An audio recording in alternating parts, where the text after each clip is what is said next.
শান্টু ভাই মাকড়ে আছে, খালেদা জিয়ার মাকড়ে আছে, তারেক জিয়ার মাকড়ে আছে, সেই মাকড়া সবাই বলেন, জোরছে বলেন। বরিশালের উজিরপুর উপজেলায় শিকারপুর ইউনিয়নের ৬ নং ওয়ার্ডে বরিশাল ২ আসনে বিএনপির মনোনীত প্রার্থী এস শরফুদ্দীন আহমেদ শান্টুর পক্ষে ব্যাপক নির্বাচনী প্রচারণা অনুষ্ঠিত হয়েছে। শুক্রবার ৩০ জানুয়ারি বিকেলে উপজেলার শিকারপুর ইউনিয়নের ৬ নং ওয়ার্ডের বিভিন্ন এলাকায় এই প্রচারণা কর্মসূচি পালন করা হয়। উপজেলা স্বেচ্ছাসেবক দলের যুগ্ম আহ্বায়ক সৈয়দ ইউসুফ মিরার নেতৃত্বে আয়োজিত এই কর্মসূচিতে বিএনপি ও এর অঙ্গ ও সহযোগী সংগঠনের শতাধিক নেতাকর্মীরা অংশ নেন।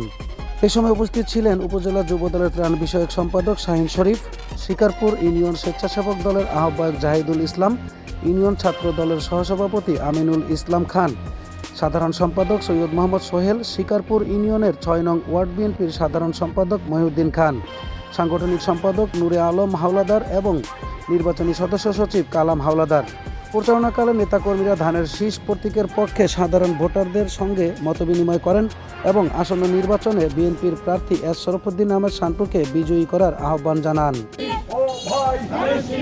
বাংলাদেশ জাতীয়তাবাদী দলের মনোনীত প্রার্থী উজিরপুর বাণীপাড়া পালনের নেতা, গণমানুষের নেতা এস শরফুদ্দীন শান্টু ভাই আমাদের উজিরপুরে এই মানুষকে অনেক ঋণী করেছে।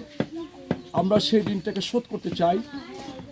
শান্টু ভাইকে আমরা এইবারে বাংলাদেশের ভিতরে যে কজন পার্লামেন্টের সদস্য হবে ইনশাল্লাহ তাকে বিপুল ভোটের মাধ্যমে উজিরপুর ও বাণীপাড়া মানুষ তাকে ভোট দিয়ে নির্বাচিত করবে ইনশাল্লাহ। আর এখানে আমাদের ৬ নম্বর ওয়ার্ডের নারী পুরুষ সম্মিলিতভাবে এরা ওয়ার্ক করতেছে।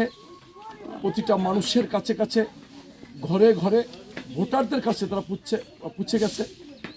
কিন্তু ব্যাপক সাড়া হচ্ছে ১৭ বছরে এই জনগণ একটি ভোট দিতে পারে না।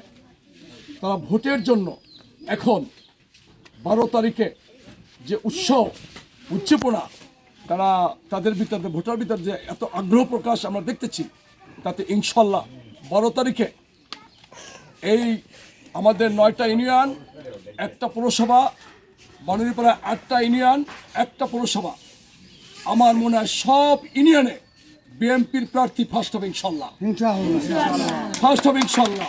আমরা এই ধরনের বিজয়কে আমরা তারেক রহমানকে আমরা উপহার দেব। আমাদের প্রাণপ্রিয় নেতা শান্টু ভাই বিপুল ভোটের মাধ্যমে এই উজিরপুর বাণীপাড়ায় নির্বাচিত হবে।